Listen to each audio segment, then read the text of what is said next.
આ આપણો કપાસ છે મિત્રો, જે 4G વેરાયટી વાવેલી છે આ સાલ. જોઈ શકો છો આપણું ટ્રેક્ટર પડ્યું છે.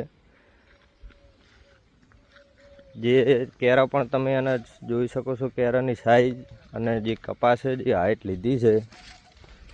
જો આ સાઈઝ છે એની, જે આપણે ઘડિયાળના રાઉન્ડ બરોબર જોઈ લઈએ તો આટલી સાઈઝ છે કેરા અને હાઈટ.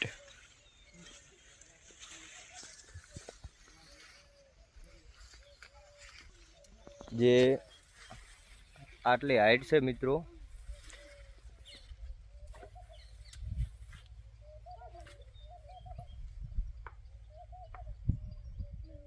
કેરું તમે જોઈ શકો છો, રૂ કપાસનું ફાટવા માંડ્યું છે.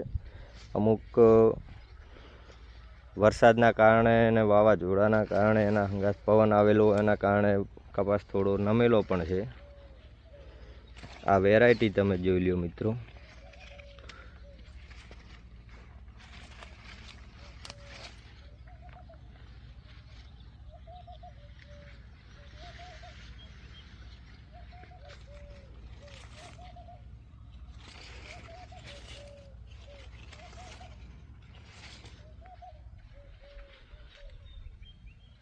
પાંચ વીઘાની અંદર છે આ વાવેતર.